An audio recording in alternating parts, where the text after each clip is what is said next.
Hello. இன்னைக்கு மாலையபட்சம் tiffin வகைரால பச்சரிசி இட்லியும் பச்சரிசி தோசையும் பண்ணி காட்டலான் இருக்கேன். ரெண்டுத்துக்கும் நான் ஒரே மாவாக தான் கிரைண்டர்ல அரைக்க போறேன். அதை 2 நாளைக்கா சொட்டுக்கிற சைட் டிஷ் மட்டும் வேற பண்ணி காட்டலான் இருக்கேன். இப்போ அதுக்கு தேவையான பொருட்கள் சொல்றேன் பாருங்க. இது 125 ml கப்பு, ஆஃப் கப்பு. இதுல 3 பச்சரிசி போட்டிருக்கேன். இதுல ஒரு உளுந்து. பொதுவா நம்ம இட்லிக்கெல்லாம் புழுங்கல் அரிசியில பண்ணும்போது 4க்கு 1 போடுவோம் உளுந்து. இதுக்கு 3க்கு 1 போட்டிருக்கேன் நான். அப்புறம் இதுல ஒரு முக்கா அவல் போட்டிருக்கேன், கெட்டி அவல். இதுக்கு ஏற்ற மாதிரி ஒரு 1/4 ஸ்பூன் வெந்தயம் இந்த உளுந்துலயே போட்டு விடுறேன். இவ்வளவுதான் இதுக்கு தேவையான சாமான்கள். இப்போ இதை எப்படி ஊற வைக்கணும்னா, இதை பாருங்க, வெதுவெதுப்பான வெந்நீர்ல இதை ஊற வைக்க போறேன், அரிசியை மட்டும். அப்பதான் கொஞ்சம் சாஃப்ட் தன்மை கிடைக்கும். ஃபர்ஸ்ட் இதெல்லாம் கலந்துட்டு வந்துடுறேன். இப்ப பாருங்க, இந்த 3த்தையும் கலஞ்சுன்னு வந்துட்டேன். உளுத்தம்பருப்பு வெந்தயத்துக்கும் சாதா ஜலம், நல்ல ஜலம் விட்டு ஊற வச்சிருக்கேன். அவளுக்கும் நல்ல ஜலம் விட்டு ஊற வச்சிருக்கேன்.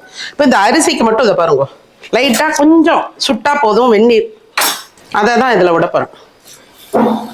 இது பச்சரிசின்றதால் 2 மணி நேரம் ஊறினா போதும். ஊறினதுக்கு அப்புறம் நான் அரைக்கச்சு உங்களுக்கு காட்டுறேன். இப்போ இந்த பச்சரிசி இட்லி தோசைக்கு வெந்நீர்ல அரிசியை ஊற போட்டேன் இல்லையா, அது அவல் உளுந்து மட்டா கொஞ்சம் வெந்தயம் போட்டு ஊற வச்சிருந்தேன் இல்லையா, அதை அரைச்சிட்டேன். நான் கிரைண்டர்ல தான்ப்பா அரைச்சேன். ஏன்னா அதுதான் கொஞ்சம் நல்லா இது பாருங்க, செண்டா எப்படி வந்திருக்கு பாருங்க அந்த உளுந்து அரைக்கும் போது. அதான் நல்லா வரும். கொஞ்சம் அடியில் அரிசி மாவு இருக்கு பாருங்க, அதுவும் கெட்டியாக தான் அரைச்சிருக்கேன். நாளைக்கு பார்த்துட்டு ஜலத்தை விட்டுப்பேன், வேணும்னா சும்மா கையில் தெளிச்சுட்டு பார்த்துக்கலாம், கெட்டியாகவே இருக்கட்டும். பாருங்க, நல்லா இதை சேர்ந்த மாதிரி கலந்துட்டேன். இப்போ இது நல்லா ஃபெர்மெண்ட் ஆகட்டும், நாளைக்கா உங்களுக்கு வாக்கும்போது காட்டுறேன். நேற்றுக்கு நம்ம அந்த பச்சரிசி இட்லிக்கும் தோசைக்கும் சேர்ந்த மாதிரி மாவு அரைச்ச வச்சேன் இல்லையா, அந்த மாவுல இட்லியும் அது தொட்டுக்கிறதுக்கு ஒரு தக்காளி சட்னி ஒன்று பண்ணி காட்டலான் இருக்கேன். ஃபர்ஸ்ட் இப்போ பாருங்க, இந்த இட்லி மாவு இப்போ அடித்தட்டில் நான் வாக்க மாட்டேன், இந்த மேல் தட்டில் இதோ எண்ணெயை தடவி வச்சிருக்கேன். இப்போ பாருங்க, ஜலம் நல்லா கொதிக்கணும். எல்லாருக்கும் தெரியும், பொதுவாக இட்லி வாக்கணும்னா அதில் வைக்கிற ஜலம் நல்லா கொதிக்க ஆரம்பித்தோடனே நம்ம அந்த பிளேட்டை அதை உள்ள வச்சிடணும். வச்சுட்டு ஒரு 10 மினிட்ஸ் வச்சுருவோம். அப்புறம் அது வெந்த உடனே உங்களுக்கு காட்டுறேன். இந்த தக்காளி சட்டிக்கு தேவையான பொருட்கள் பாருங்க. தக்காளி நான் ஒரு 1/2 கிலோ திட்டத்துக்கு அந்த இதெல்லாம் காம்பு பகுதியில் எடுத்துட்டு பொடியாக நறுக்கி வச்சுருக்கேன். இப்போ இது வறுக்கிறதுக்கான சாமான்கள் பாருங்க. உளுத்தம்பருப்பு 2 டேபிள் ஸ்பூன், தனியா ஒரு டேபிள் ஸ்பூன், பெருங்காயம் கட்டி பெருங்காயம் வச்சுருக்கேன். தூள் இருக்கவா அரைச்சுட்டு அப்புறம் போட்டுக்கோங்க. அப்புறம் அதுக்கு தகுந்த மிளகா வத்தல், நான் இன்னைக்கு ஒரு 5 மிளகா வத்தல் வச்சுருக்கேன். நீங்கள் அவாவா காரத்துக்கு தகுந்த மாதிரி வச்சுக்கோங்க. அப்புறம் ஒரு சின்ன கோலி குண்டு அளவு தான் புளி, ஏன்னா எதிர்ப்புளி போடணும் எப்பயுமே, அப்போதான் நல்லா இருக்கும். அப்புறம் தேவையான அளவு உப்பு. தாளிச்சு கொட்டுறதுக்கு கடுகு, உளுத்தம்பருப்பு, அரை உளுத்தம்பருப்பு தான் போட்டுக்கோங்க, நல்லா இருக்கும். கருவேப்பிலை, வறுக்கிறதுக்கு எண்ணெய், அரைக்கச்சே கொஞ்சம் கொத்தமல்லி பச்சையாக போட்டுக்கலாம். ஃபர்ஸ்ட் இப்போ இலுப்பச்சட்டி அடுப்பில் போட்டு எண்ணெயை விட்டுப்போம். ஃபர்ஸ்ட் உளுத்தம்பருப்பை போட்டுருக்கேன். அப்புறம் பெருங்காயம், புளி, தனியா, இந்த மிளகா வத்தல் கடைசியாக போட்டோம்னா சரியா. இப்போ பாருங்க, வறுபட்டு எடுத்தோம் நல்லா. இதை எடுத்து ஆற வைக்கலாம்.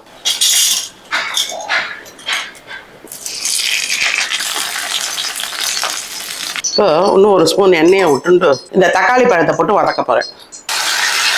இப்போ இதுலேயே நான் மஞ்சப்பொடி சொல்ல மறந்தேன், கொஞ்சம் மஞ்சப்பொடி, ஒரு 1/4 ஸ்பூன் மஞ்சப்பொடி போட்டு இந்த உப்பை இதுலேயே போட்டுடலாம், ஏன்னா நல்லா வதங்கிடும் சீக்கிரமா.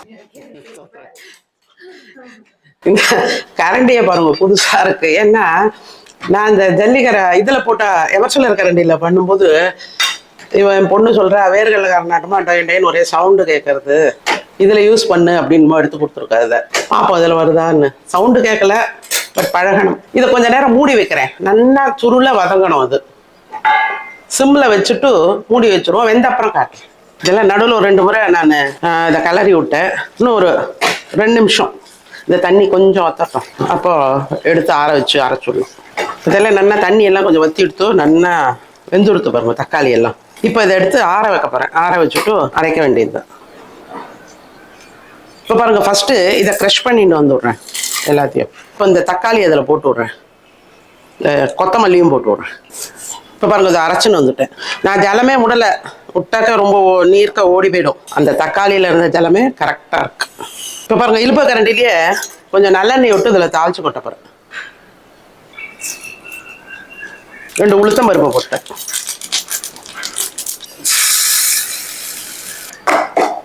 அதுதான் தக்காளி சட்னி தொகையல் இது ஒன்றா சொல்லலாம். இப்போ ஒரு 10 மினிட்ஸ் கழிச்சு அணைச்சுட்டேன். பாருங்க நல்லா எப்படி குண்டு குண்டாக வந்துருக்கு பாருங்க இட்லி. இந்த அவல் போடுற மூலியோ மேலும் வெந்நீர் வச்சு அந்த அரிசியை ஊற போட்டால் இந்த மாதிரி நல்லா வந்துடும். இது ஒரு 2 நிமிஷம் உலை போறட்டும். இப்போ ஆறு எடுத்து பார்க்கலாம். இப்படி ஜலத்தை தொட்டு எடுத்தா ஈஸியாக நல்லா வந்து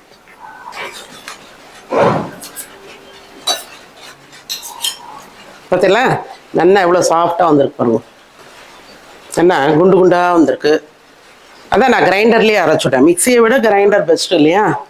அதில் கொஞ்சம் நன்னா வந்தது. அவல் போட்டதால் இந்த மாதிரி நன்னா வந்திருக்கு. இட்லி தக்காளி சட்னி ரெடி. இந்த தக்காளி சட்னி நம்ம வந்து இட்லி தோசை சப்பாத்தி எல்லாத்துக்கும் தொட்டுக்கலாம். சாதத்துக்கு கூட பிசைஞ்சு சாப்பிட்லாம். நல்லாயிருக்கும். அது நெய் விட்டுண்டு சாத்தில் போட்டு பிசைஞ்சு சாப்பிட்லாம். எல்லாரும் இதை ட்ரை பண்ணி பாருங்க. நாளைக்கு தோசையை பார்த்துட்டு அதுக்கு தொட்டுக்கிறதுக்கு டிஃப்ரெண்ட்டாக ஒரு சைட் டிஷ் ஒன்று பண்ணி காட்டலான்னு இருக்கேன். நாளைக்கு பார்க்கலாம். என்னோட வீடியோஸ்லாம் உங்களுக்கு பிடிச்சிருந்தா லைக் பண்ணுங்க, ஃப்ரெண்ட்ஸ் அண்ட் ரிலேட்டிவ்ஸ்க்கு ஷேர் பண்ணுங்க, சப்ஸ்கிரைப் பண்ணாதெல்லாம் சப்ஸ்கிரைப் பண்ணுங்க. தேங்க்யூ.